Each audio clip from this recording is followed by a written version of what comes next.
I used to play a game with my dad. What do you have for your last meal? From enough food to feed 20 people to SpaghettiOs, here are 10 of the strangest last meal requests on death row. Victor Harry Feguer. It's covered in olive oil. Don't do it, Bob. Don't do it. Victor Harry Feguer was tried and sentenced to death in the state of Iowa for his gruesome murder in the summer of 1960. He rented out a boarding room and started calling local doctors, stating that a woman was in need of urgent medical care. Dr. Edward Bartels sadly fell into his trap and was immediately kidnapped and murdered upon arriving. Feguer, a drug addict, was looking to score any type of prescription drugs the doctor might have on him. Victor's last meal is one of the strangest requests in American history. Well, it's just a strange request. As his final meal, he requested a single olive with the pit still inside. Feguer hoped that a full-blown olive tree would emerge from the pit and grow on top of his grave as a sign of peace. Victor's tiny last meal wasn't even fully eaten, as the olive's pit was later found inside the suit pocket he was wearing during his execution. He was buried in an unmarked grave in Fort Madison City Cemetery in Iowa, so it's still unknown whether or not the olive tree ever sprouted. Stephen Woods. It's all you can eat. While some inmates choose the bare minimum when it comes to last meals, others think of it as an all-you-can-eat buffet. This was certainly the case with Stephen Woods, who ordered enough food to feed 20 people. Woods was convicted for murdering a couple in 2001. His last meal request included 2 pounds of bacon, 4 fried chicken breasts, 2 hamburgers with bacon, 1 large 4-meat pizza, 5 chicken fried steaks, a side of french fries, 12 garlic breadsticks, 2 pints of ice cream, 2 bottles each of Mountain Dew, Pepsi, root beer, and sweet tea, along with marinara sauce on the side for dipping. That's huge. So huge. Stephen's final hour was in 2011 in the state of Texas, where he was executed via lethal injection. It's unclear whether or not he finished his entire last meal, although it would have been quite surprising if he did. His final words had no mention of his epic meal, although he did stick to his story of being innocent until his final breath, stating that his lawyer and justice had failed, letting the real murderer walk free. Velma Barfield. Seems like a safe place to open a full bag of cheese doodles. Velma Barfield was originally arrested for 1 murder, but she eventually confessed to having murdered 6 people in total, labeling her as a serial killer. On the outside, she seemed like a typical grandma, attending church, caring for her grandchildren, and baking fresh apple pies for the family to enjoy. But on the inside lurked a monster that would slowly poison the people in her life. Velma's first husband was her first victim, whom she burned alive by setting her house on fire. After which, people around Velma started falling like flies, including her new husband, new boyfriend, and even her own parents. It was later revealed that she had been poisoning her victims with arsenic, which was slowly making them sicker and sicker until they would eventually succumb to the effects of the poison. Her final meal was definitely a strange one. All she requested was a bag of cheese doodles, along with a can of Coca-Cola to wash it down. I'll take a Coke. Velma was the very first woman to have ever been executed via lethal injection and was the first woman to be executed after the 1976 resumption of capital punishment. First time here? Well then take a quick second to hit that subscribe button. Thanks. Gary Carl Simmons Jr. I'm so hungry I could eat a horse.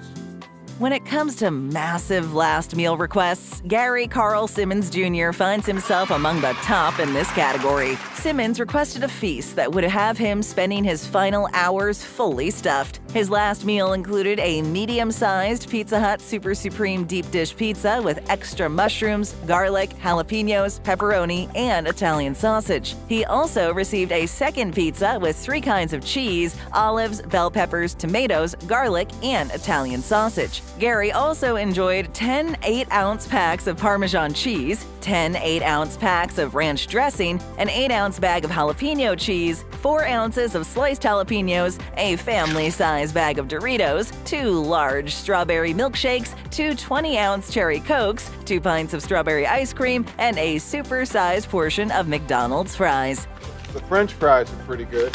His last meal totaled a whopping 28,974 calories. Gary digested his final meal at the Mississippi State Penitentiary in Parchman, Mississippi, where he was executed for murdering a 21-year-old in 1996 who owed him over $15,000 in drug-related debt. He was also sentenced for raping the victim's girlfriend, for dealing drugs, and for dismembering his victim's body using butcher knives.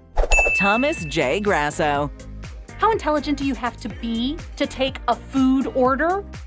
When it comes to the accuracy of last meals, not all prisons get them exactly right. This is what happened with Thomas J. Grasso, who had requested a can of SpaghettiOs with meatballs, but instead was given a regular plate of spaghetti. In his last words, he said the following: "I did not get my SpaghettiOs, I got spaghetti. I want the press to know this." SpaghettiOs wasn't the only food Grasso had requested. He also received 24 steamed mussels, 24 steamed clams, a Burger King double cheeseburger, 6 barbecue spare ribs, half a pumpkin pie, strawberries with cream, and 2 milkshakes to top it all off. I gotta know what a $5 shake tastes like.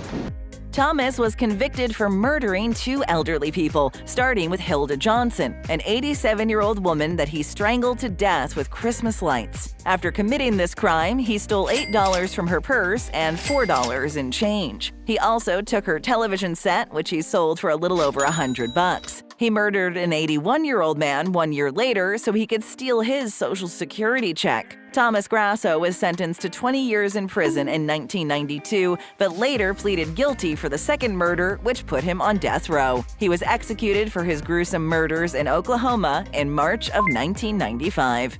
Gary Gilmore.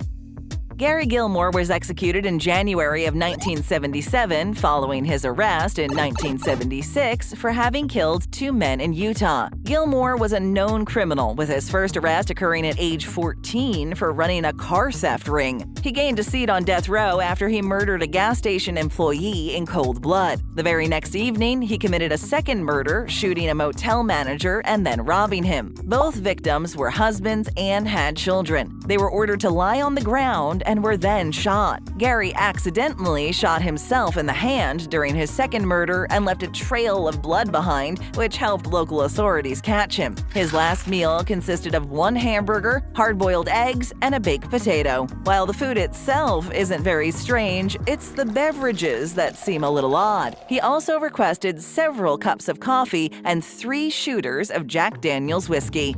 You don't like coffee?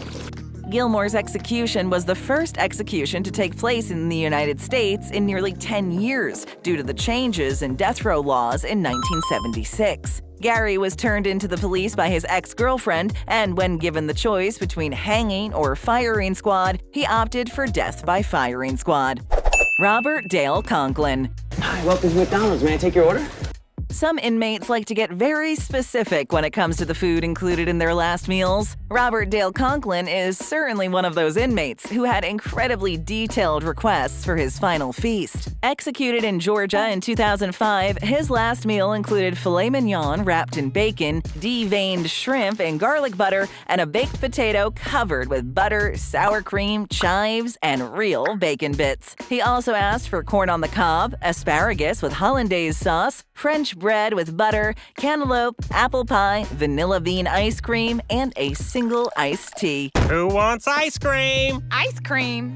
Conklin was a 23-year-old manager at McDonald's when he murdered George Crooks, but oddly enough, he didn't request any McDonald's food for his last meal. His gruesome murder involved him stabbing Crooks in the head with a screwdriver and then dismembering the body over a 24-hour period, taking breaks to attend work meetings and continue on with his daily routine. Conklin then put the dismembered body parts in trash bags and disposed of them in his apartment's trash bins. After his trial, he was sentenced and sent to death row. He was the 3rd murderer to have been executed in Georgia in 2005 and was executed by lethal injection.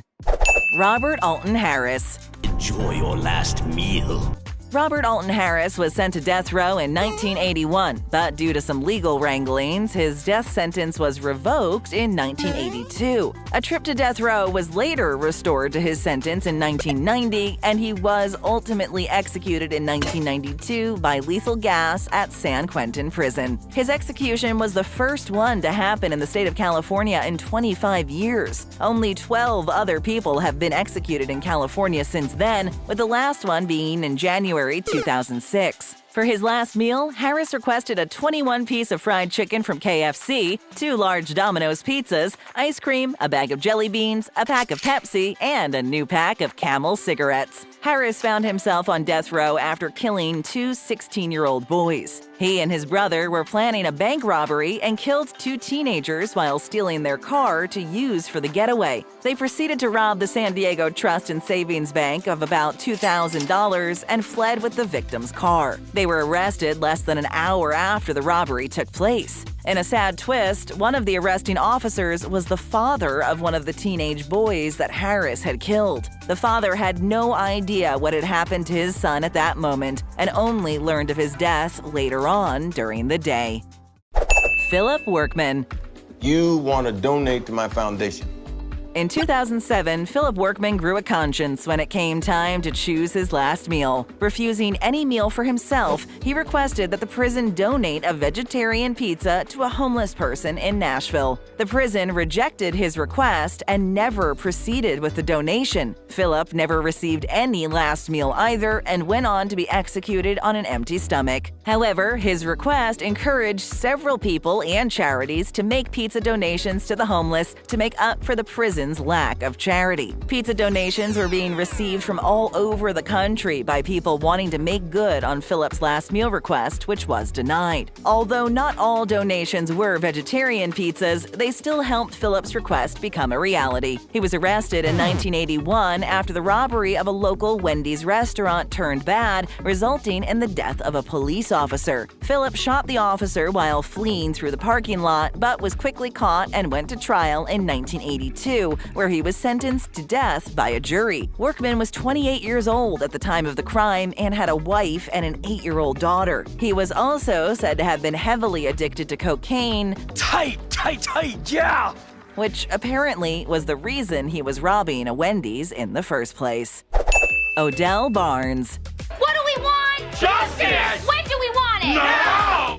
Some people on death row request a feast suitable for dozens of people. Some people request a single olive, and others request world peace. Odell Barnes had no last meal whatsoever. Instead, his last meal request was for justice, equality, and world peace. Executed in the year 2000 in the state of Texas, he faced death with an empty stomach. Barnes was arrested in 1989 for the murder of a woman he was robbing. He assumed she was not home and broke into her house, but she was indeed at home that day. He proceeded to rob and beat his victim. He stabbed her several times and ultimately ended her life with a single bullet. Barnes had an existing criminal record for several robberies and was too poor to afford an attorney, so he had one appointed to him by the state. Although Barnes was found guilty, his case generated a lot of controversy, including diplomatic protests from the government of France to not go through with the execution.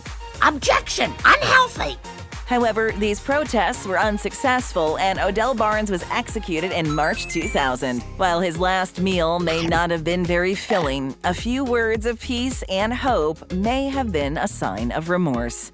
Bring on more great videos with a tap or a click. Then hit that subscribe button and ring that notification bell.